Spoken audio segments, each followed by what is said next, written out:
Hai, apa kabar semuanya? Semoga kabar Anda baik-baik saja. Terima kasih karena sudah memberikan support dan juga kesetiaan Anda untuk membangun channel Codot Film. Yuk kita lanjutkan alur ceritanya, sambil siapin kopi dan cemilan, setting suara volume full. Gasken. Hun Lin. Sosok pria dan wanita yang tinggi perlahan melangkah keluar dari ruang kosong di depan mata yang tak terhitung jumlahnya. Setelah itu, mereka terus berdiri di langit. Angin sepoi-sepoi bertiup dan pakaian mereka menari dengan lembut. Mereka seperti sepasang kekasih abadi. Sun Er, Penatua Tong Xuan dan yang lainnya mengamati wanita berpakaian hijau di langit sebelum menghela nafas lega.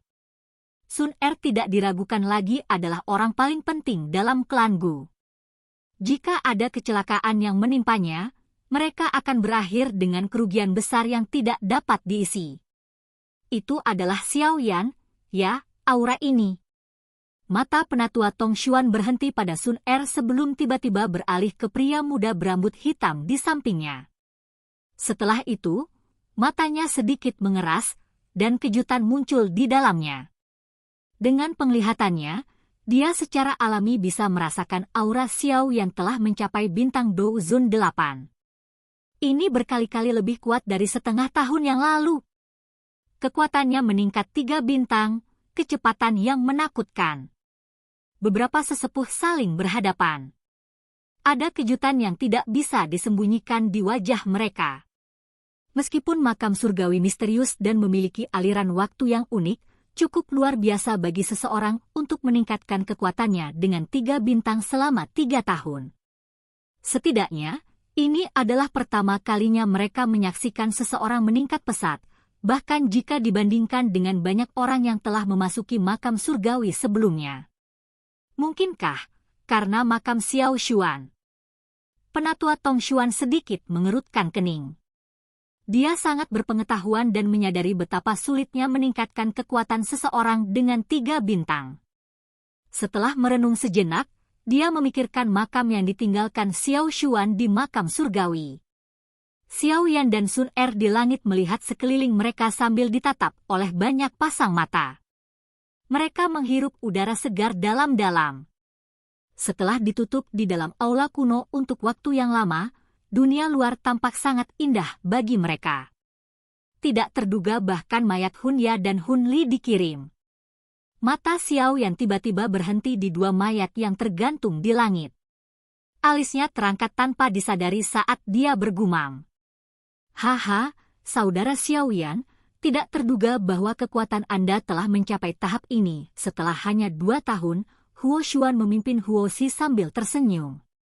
Dia tiba saat Xiao Yan bergumam pada dirinya sendiri. Huo Xuan kemudian menangkupkan kedua tangannya dan tertawa. Brother Huo Xuan juga berkembang cukup cepat. Xiao Yan tersenyum dan menjawab. Dia secara alami dapat mengatakan bahwa Huo Xuan saat ini mencapai puncak bintang Dou Zun 8. Bagaimana saya bisa membandingkan dengan Anda? Huo Xuan tertawa getir. 2 tahun lalu, Xiao Yan hanyalah bintang 6 Dou Zun sementara dia adalah bintang Dou Zun 8. Sekarang, Xiao Yan telah mencapai puncak bintang 8 Dou Zun sementara ia baru saja maju dari tahap awal bintang 8 Dou Zun ke posisi dekat puncak bintang 8 Dou Zun. Jika seseorang membicarakannya, dia sedikit lebih lemah dari Xiao Yan. Xiao Yan tersenyum. Dia mengerti bahwa tidak mungkin kekuatannya melonjak sebanyak ini jika dia tidak memperoleh warisan Xiao Xuan. Selamat. Kelompok Gu Qing yang juga datang saat Xiao yang sedang berbicara dengan Huo Xuan. Semuanya tersenyum dan memberi selamat pada Xiao Yan. Xiao Yan tersenyum dan menanggapi ucapan selamat mereka. Kedua orang ini benar-benar tidak beruntung. Gu Qing yang melirik 2 mayat sedingin es yang tergantung di langit sebelum dia tiba-tiba berkomentar. Alis Xiao Yan berkedut saat mendengar ini. Dia langsung menjawab tanpa meninggalkan jejak, itu bisa dianggap retribusi. Mendengar jawaban Xiao Yan, Gu Qing yang bisa menebak bahwa masalah kematian Duo Hun kemungkinan besar terkait dengan Xiao Yan, terutama karena kekuatannya telah melonjak. Jika dia bergandengan tangan dengan Sun Er, bukan tidak mungkin bisa membunuh Hun Ya dan Hun Li. Masalah ini sepertinya akan sedikit merepotkan. Ada seseorang dari klan Hun yang menjaga di sini untuk kemunculan Hun Ya dan Hun Li, kata Gu Qing yang lembut. Hati Xiao Yan bergetar saat mendengar kata-kata ini. Dia baru saja akan berbicara ketika dia tiba-tiba melihat dua kabut hitam bergegas dari langit yang jauh seperti naga hitam. Mereka muncul di samping dua mayat es itu beberapa saat kemudian. Hun Ya? Hun Li? Kedua kabut hitam itu bergetar. Mereka menjelma menjadi dua lelaki tua berjubah hitam yang menatap mayat Hun Ya dan Hun Li. Sepertinya mereka disambar petir.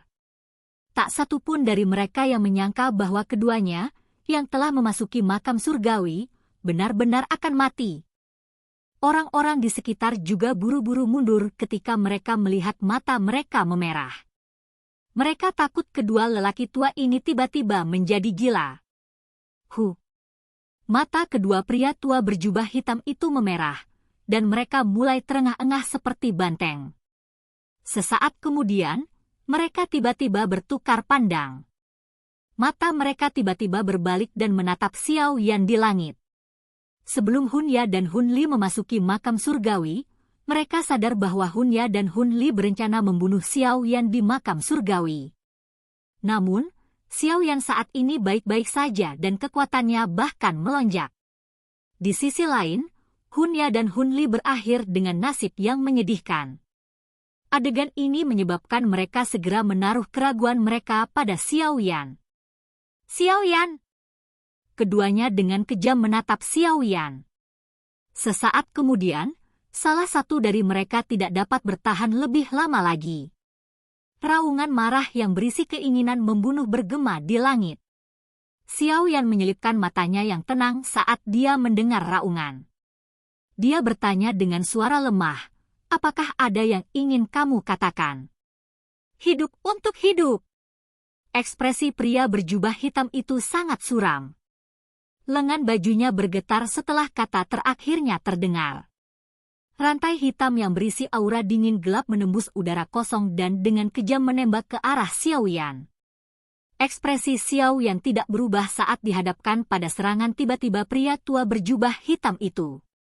Dia mengambil langkah maju dan mengulurkan telapak tangan yang tertutup api. Tangannya dengan kuat meraih rantai hitam pekat itu.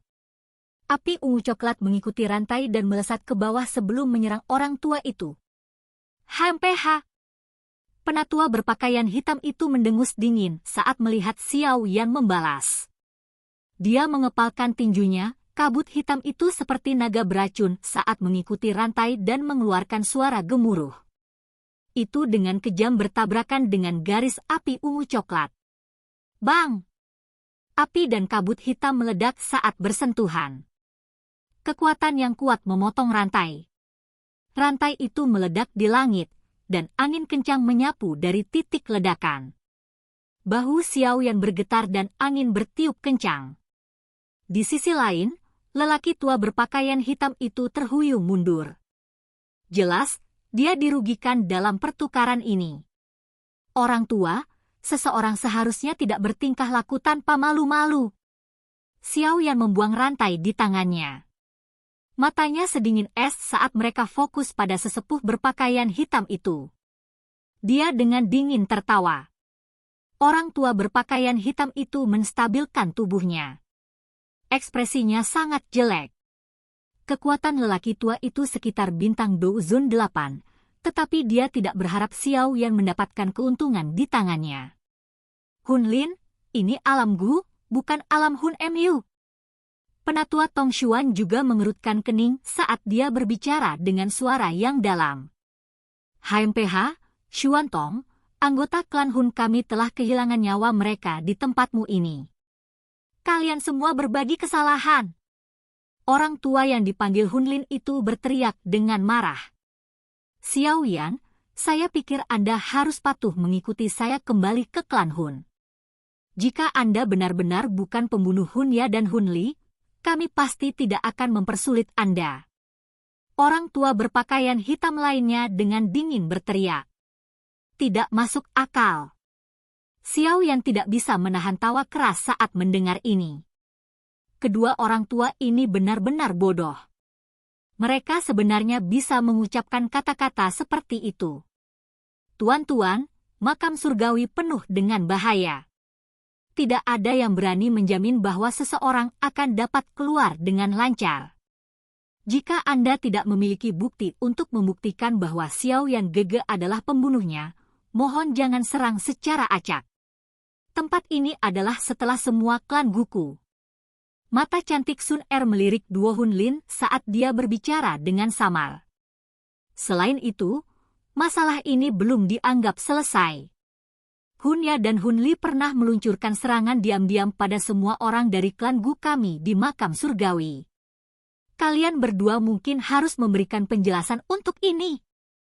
Banyak mata di langit mengeluarkan suara, sus, saat mereka beralih ke dua tetua Hun ketika mereka mendengar kata-kata Sun Er. Sebagian besar yang hadir adalah anggota klan Gu. Oleh karena itu, mata itu samar-samar mengandung niat buruk. Hunlin, apa yang Sun Er katakan itu benar. Ekspresi penatua Tong Xuan berangsur-angsur menjadi jelek. Dia memandang Hunli dan Hunya sebelum menangis dengan suara yang dalam. Sun Er memiliki garis keturunan dewa. Dia tidak diragukan lagi adalah orang paling penting di klan Gu. Jika Hunya dan Hunli benar-benar berani menyerangnya, dia pasti akan memberikan pelajaran yang tak terlupakan kepada para tetua. Wajah Duo Hunlin berubah saat mereka melihat Sun Er telah membalikkan keadaan mereka. Mereka tidak menyangka Hunya dan Hunli begitu berani. Mereka berani menyerang kelompok Sun Er di makam surgawi, tetapi jelas mereka tidak boleh mengakui bahwa kelompok Sun Er diserang pada saat ini tidak peduli apapun yang terjadi. Hunli dengan dingin berteriak, "HMPH, kata-kata yang tidak masuk akal. Anda hanya mencoba membersihkan diri dari kecurigaan. Hari ini, kita berada di alam Gu dan kita berdua memang tidak bisa berbuat apa-apa. Namun, Xiao Yan, lebih baik kamu ingat bahwa klan Hun pasti akan membalas dendam untuk Hunya dan Hunli di masa depan." Wajah Xiao Yan tenang. Dia dengan lemah menjawab, "Aku akan mengingat kata-katamu di dalam hatiku." Mata para tetua Hun menjadi gelap dan dingin ketika mereka mendengar jawaban Xiao Yan. Lupakan tentang kehadiran anggota klan Gu. Dengan peningkatan kekuatan Xiao Yan, mereka berdua akan kesulitan menangkapnya. Yang bisa mereka lakukan hanyalah melambaikan tangan dan meraih mayat Hunli dan Hunya. Wajah mereka sangat hijau saat mereka berubah menjadi dua bayangan hitam yang bergegas ke pintu keluar Gu Realm. Ekspresi dingin melintas di mata Xiao Yan saat dia melihat kedua sosok itu semakin jauh. Matanya menyapu dengan hati-hati ke sekelilingnya. Namun, ia menemukan bahwa kelompok dokter peri kecil tidak ada. Penemuan ini menyebabkan dia cemberut. Kelompok dokter peri kecil pasti akan meninggalkan satu orang menunggunya kecuali ada beberapa keadaan khusus. Mungkinkah sesuatu telah terjadi pada pavilion bintang jatuh? Silakan pergi ke. Oke guys, jangan lupa like, comment, share, and subscribe di channel Codot Film. See you next video, peace out and bye-bye.